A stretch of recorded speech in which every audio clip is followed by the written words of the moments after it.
대한민국의 미래 지도가 바뀌고 있습니다. 본 영상은 어디에서도 찾기 힘든 고퀄리티 분석 자료임을 자부합니다.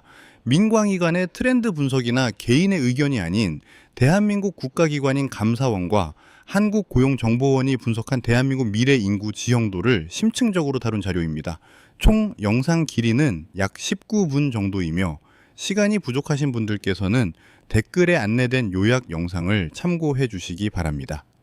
이 내용을 면밀히 살펴보신다면 향후 부동산 투자와 재테크 전략을 수립하는 데 있어 중요한 인사이트를 얻으실 수 있을 것입니다. 지적 호기심으로 가득한 청취자 여러분 환영합니다.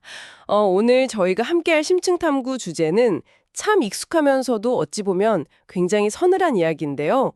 매일 쏟아지는 인구 감소나 그 지방 소멸 같은 우울한 통계들, 아마 여러분도 뉴스에서 끊임없이 접하고 계실 겁니다. 네, 아무래도 요즘 가장 흔하게 들리는 뉴스 중 하나죠. 그렇죠. 하지만 오늘 저희가 여러분과 함께 파헤쳐볼 자료는 조금 다른 각도에서 미래를 조명하고 있습니다. 우리는 오늘 우울한 소멸의 기록이 아니라 살아남는 자들의 생존 공식에 집중하려고 하거든요. 바로 2047 대한민국 생존 도시 지도를 통해서 말이죠. 이 지도의 무게감은 그 출처에서부터 아주 확실하게 드러나는데요. 단순히 트렌드를 분석하는 민간 연구소의 어떤 가벼운 예측이 아닙니다. 감사원의 저출산 고령화 대책 성과 감사 자료하고 또 한국고용정보원의 데이터를 교차 검증해서 만들어진 엄밀한 국가 공식 데이터 시각화 자료입니다. 그러니까 가장 보수적이고 냉철한 데이터들이 모여서 만들어진 거네요. 맞습니다. 아주 냉정한 데이터들이 모여서 2047년이라는 미래의 지형도를 그려낸 셈이죠. 그래서 오늘 저희의 심층 탐구 미션을 분명히 하고 넘어가겠습니다. 어디가 사라질 것인가에 대한 공포는 잠시 접어두고요. 2047년에도 국권이 살아남아서 심지어 성장하고 있을 도시들이 과연 어딘지, 그리고 그들이 가진 지속 가능한 성장 동력의 진짜 정체가 무엇인지 그 역학 구조를 해부해보는 겁니다. 네, 아주 흥미로운 미션입니다. 지도의 전체적인 틀을 먼저 설명해 드리자면요.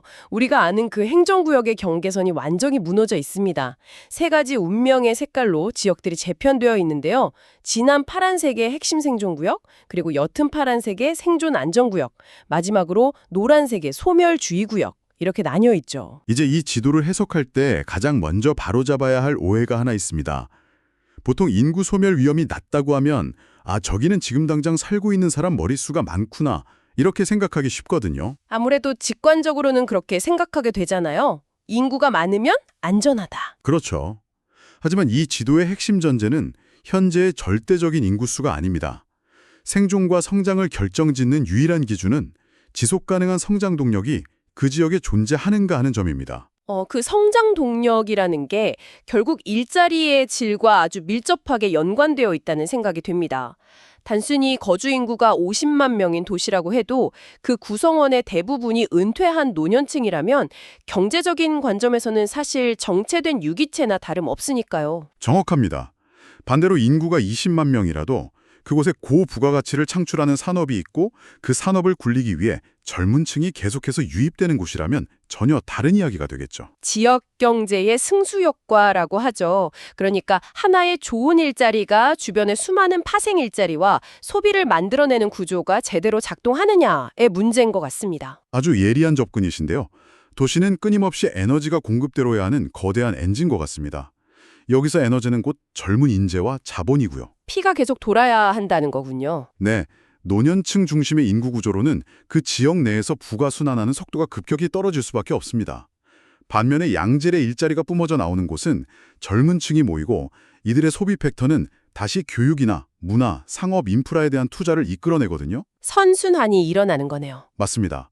이 냉혹한 자본과 인구의 선순환 구조를 타지 못하면 이 지도에서 결코 파란색을 부여받을 수 없는 겁니다. 그렇다면 본격적으로 이 지도의 하이라이트라고 할 수 있는 진한 파란색 구역 1등급 핵심 생존 도시들을 들여다보겠습니다. 소멸 위험이 극히 낮고 앞으로도 대한민국을 이끌어갈 이른바 슈퍼 도시들인데요. 가장 먼저 문에 들어오는 곳이 바로 경기 남부의 화성과 평택입니다. 네, 지도에서도 아주 눈에 띄는 지역들이죠. 자료에 아예 인구 폭발적 증가라는 수식어가 붙어 있을 정도네요. 우리가 흔히 아는 삼성전자 같은 거대 반도체 클러스터가 있는 곳이잖아요. 화성과 평택은 특정 메가 산업이 도시의 유전자를 완전히 바꿔놓는지를 보여주는 가장 극적인 사례입니다. 반도체 산업은 단순히 거대한 공장 하나 짓고 끝나는 비즈니스가 아니거든요. 그 주변으로 엄청난 인프라가 따라붙게 되죠. 그렇습니다. 수십조 원의 자본이 투입되는 팹이 들어서면 그 라인을 유지하기 위해서 수백 개의 장비, 소재, 부품, 협력 업체들이 반경 수십 킬로미터 내에 생태계를 구축해야 합니다. 이 과정에서 수만 명의 고소득 엔지니어와 연구원, 또 기술자들이 유입되는 거죠. 아, 그러니까 하나의 거대한 중력장 같은 거군요.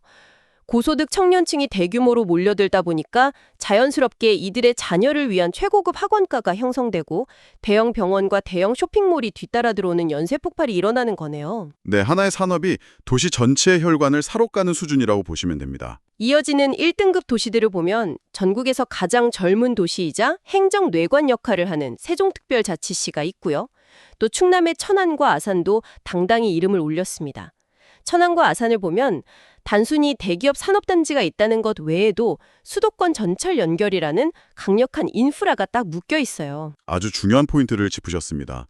길만 잘 뚫려 있다고 도시에 무조건 사람이 모이는 것도 아니고 외딴 곳에 공장만 덜렁 있다고 청년들이 기꺼이 이주하는 것도 아니거든요. 그렇죠. 이 두 가지가 만났을 때의 폭발력을 보여주는 것 같아요. 천안과 아산은 수도권이라는 거대한 배후시장과의 물리적, 심리적 거리를 좁힌 교통 인프라에 거주민에게 확실한 경제적 보상을 주는 대기업 일자리를 아주 성공적으로 결합해냈습니다. 교과서적인 모델이네요. 맞습니다. 결국 미래 도시의 생존은 이처럼 인프라와 양질의 일자리가 만나는 교차점에서 결정된다는 것을 보여주죠. 그리고 이 교차점의 최정점에 있는 곳이 바로 서울입니다. 아, 서울. 그런데 여러분, 여기서 저희가 지도를 보면서 꽤 충격적이었던 부분을 말씀드려야 할 것 같습니다. 여러분이 이 데이터에서 가장 주의 깊게 보셔야 할 부분인데요. 서울 전체가 1등급 생존 도시가 아니라는 사실입니다. 오직 강남, 서초, 송파 이 세 곳만이 핵심 생존 구역으로 랭크되어 있어요. 흔히 우리가 서울공화국이라는 프레임으로 보면 서울은 무조건 안전지대일 것 같잖아요. 제 말이 그겁니다. 강남 3구만 살아남았다는 건 자원의 블랙홀 현상이 서울 내부에서도 극심하게 일어나고 있다는 뜻 아닙니까? 서울 내의 양극화를 단적으로 보여주는 아주 뼈아픈 지표죠. 강남 3구는 단순히 주거비용이 비싼 동네가 아닙니다. 그곳은 대체 불가능한 글로벌 IT 기업의 본사, 금융의 허브, 또 대형 로펌과 최상위 의료 인프라가 초밀집된 공간입니다. 어설픈 인프라로는 이제 인구를 붙잡아둘 수 없다는 뜻이군요. 인구가 감소하고 경제 성장률이 둔화될수록 사람들과 기업은 어설픈 2등이나 3등 지역에 베팅하지 않습니다. 실패 확률이 가장 적은 이미 완벽하게 검증된 최상위 인프라 구역으로 자원을 집중시키는 승자 독식 메커니즘이 작동하는 거죠. 이 메커니즘이 강남 3구를 1등급으로 밀어올린 겁니다. 위기 상황일수록 가장 안정한 자산에 몰리는 경제 논리가 도시지리학에도 그대로 적용되는 거네요. 이 1등급의 마지막 주자인 대전 유성구도 아주 흥미롭습니다. 이곳은 앞서 말한 거대한 굴뚝산업이나 금융허브와는 결이 많이 다르거든요. 네, 카이스트를 필두로 한 대독 연구단지가 있는 곳이죠. 지식과 지적재산권을 생산해내는 두뇌 생태계가 훌륭하게 조성되어 있다면 굳이 메가팩토리가 없더라도 청년 인구가 썰물처럼 빠져나가는 것을 막아내는 방어막이 될 수 있다는 걸 증명하는 아주 좋은 사례네요. 맞습니다. 고도의 지식 기반이 생존의 무기가 되는 거죠. 자, 지금까지의 1등급 생존 도시들을 종합해보면 단순히 지리적으로 수도권에 가깝다고 살아남는 시대는 완전히 끝났습니다. 절대 흉내낼 수 없는 하이테크 산업 생태계나 블랙홀 같은 최상의 밀집 인프라, 혹은 고도의 지식 연구 거점 중 하나를 아주 강력한 무기로 쥐고 있어야만 미래 생존 경쟁에서 꼭대기를 차지할 수 있다는 뜻이군요. 명확한 정리입니다. 대체 불가능성, 그것이 1등급을 가르는 유일한 기준입니다. 자, 그럼 이제 시선을 옅은 파란색 구역, 2등급 생존 안전도시들로 넓혀보겠습니다. 이 지역들은 1등급처럼 인구가 막 폭발적으로 팽창하진 않지만 소멸의 늪에 빠지지 않고 안정적인 방어선을 구축한 곳이죠. 2등급 도시들의 면면을 들여다보는 게 어쩌면 청취자 여러분께 더 현실적인 통찰을 줄 수 있을 것 같습니다. 수도권부터 보면 수원, 용인, 성남, 고양, 하남, 김포, 인천 등이 포진해 있습니다. 여기서 제 눈길을 끄는 건 성남의 분당과 판교, 그리고 인천의 송도, 청라 같은 아주 특화된 신도시들입니다. 과거의 신도시들과는 역할이 많이 다르죠. 그렇죠. 과거의 위성도시들은 단순히 서울로 출퇴근하는 사람들의 잠자리, 즉 베드타운 역할에 머물렀잖아요.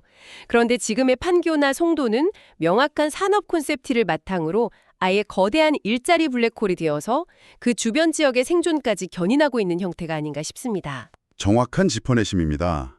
과거에는 서울과의 접근성만이 신도시의 가치를 결정했다면 이제는 자족 기능이 생존의 핵심입니다.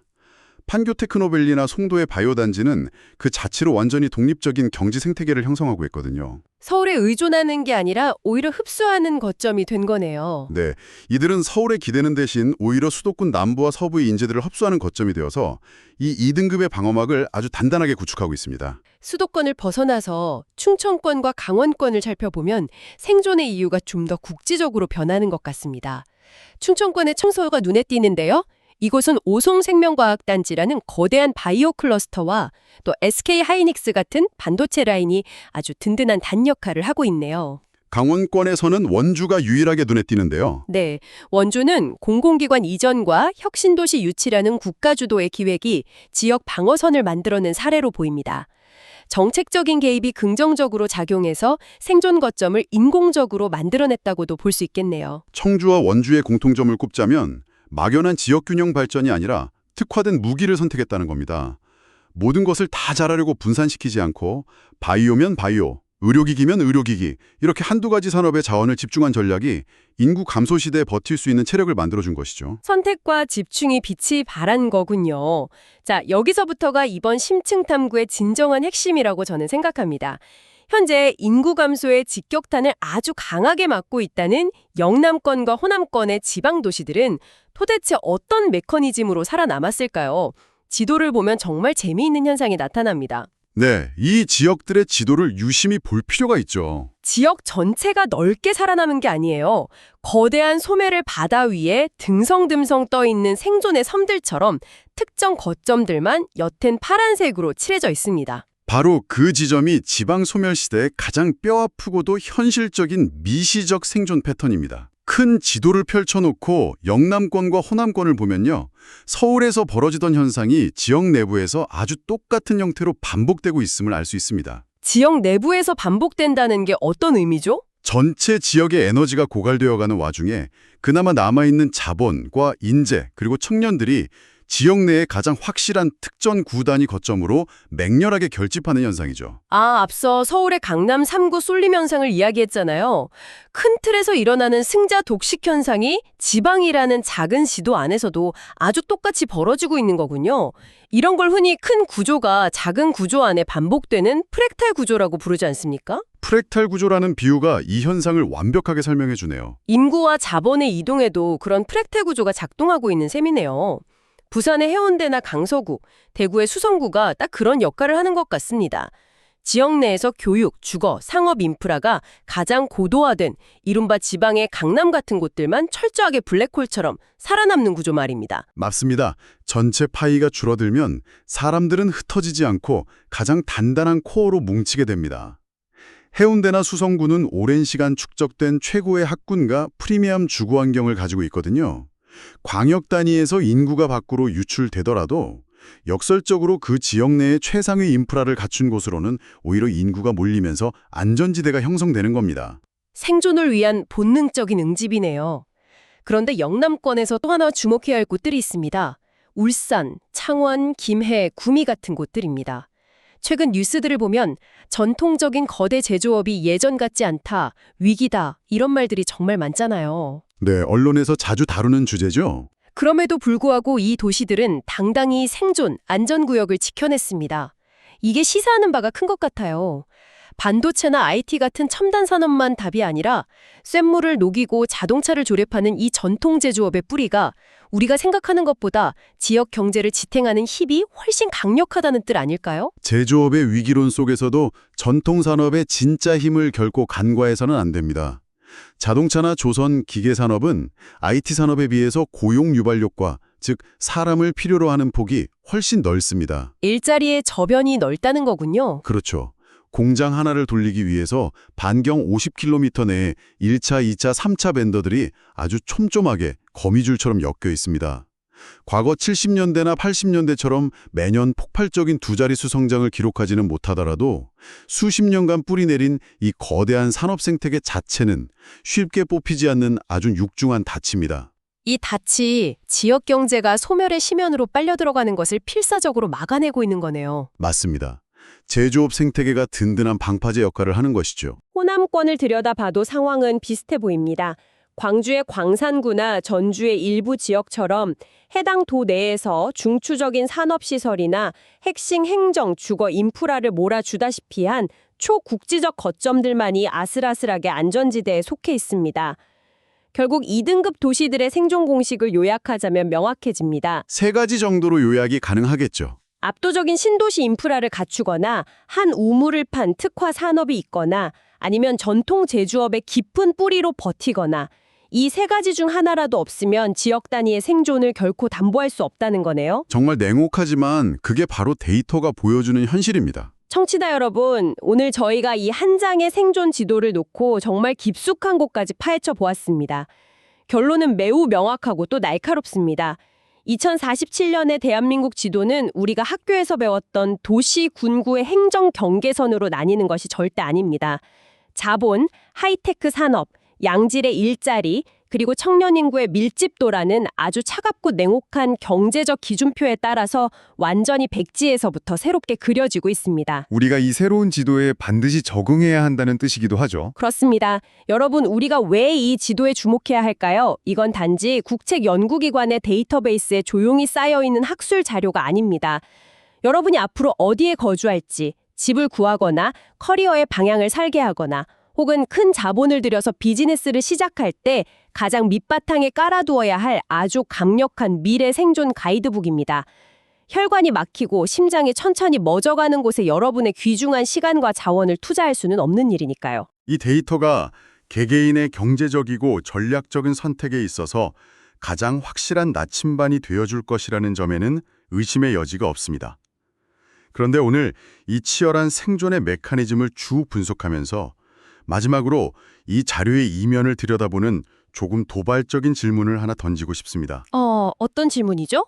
오늘 우리는 1등급이니 2등급이니 하면서 철저하게 얼마나 많은 자본이 들어갔는가, 반도체 공장이 있는가, 글로벌 IT 본사가 있는가 같은 차가운 경제적 논리로만 도시의 운명을 재단했습니다. 만약 2047년에 한 도시가 살아남고 소멸하는 기준이 오로지 이러한 득실의 경제학으로만 완벽하게 결정되어 버린다면 경제적인 효율성의 선택을 받지 못한 수많은 나머지 지역들의 켜켜이 쌓인 역사와 고유한 문화들은 그저 쓸모없는 것으로 치부되어서 모래처럼 흩어지게 되는 걸까요? 정말 뼈아픈 포인트네요. 먼 미래의 우리 아이들에게 고향이라는 단어가 주는 의미는 도대체 무엇이 될까요? 어린 시절의 추억과 대대로 살아온 뿌리가 있는 정서적인 안식처가 아니라 그저 내 직장과 인프라가 몰려 있어서 생존을 위해 머무는 1등급 경제구역을 뜻하는 아주 건조한 행정 용어로 전락해버리지는 않을까요? 고향이 단순한 경제구역이 되어버린다는 말이 참 무겁게 다가옵니다. 살아남는 도시를 찾아내는 것은 개인의 생존을 위해 분명 필수적입니다. 하지만 그 생존의 기준이 오직 자본과 산업이라는 저울에만 올려졌을 때 우리가 무심코 잃어버리게 될 가치들에 대해서도 한 번쯤은 진지하게 돌아볼 필요가 있습니다. 첨단 산업과 자본의 쏠림이라는 강렬한 빛 이면에 짙게 드리워진 잉여 공간들의 상실감, 기술과 경제 데이터만 쫓아왔던 오늘 탐구의 끝에서 만난 철학적이면서도 묵직한 통찰이네요. 어쩌면 이 2047년 생존 지도는 단순히 우리에게 돈과 사람이 몰릴 곳을 알려주는 족집게 과외가 아니라 앞으로 우리가 어떤 형태의 사회적 합의와 공간적 연대를 만들어가야 할지 성찰하게 만드는 거울일지도 모르겠습니다. 네, 저도 이 지도가 그런 성찰의 도구로 쓰이기를 바랍니다. 오늘 이 심층 탐구가 여러분의 현실적인 미래 계획을 세우는데 날카로운 무기가 됨과 동시에 우리의 미래 사회가 무엇을 향해 가고 있는지 잠시 멈춰서서 생각해보는 계기가 되었기를 바랍니다. 전문가님께서 마지막에 던져주신 고향과 도시의 의미에 대한 질문, 이번 한 주 동안 청취자 여러분의 일상 속에서 한 번쯤 깊게 곱씹어 보시는 건 어떨까요? 저희는 다음 시간에도 세상의 흐름을 꿰뚫어 보는 새롭고 깊이 있는 자료들로 여러분의 지적 호기심을 채워드리러 돌아오겠습니다. 함께 해주신 여러분 감사합니다.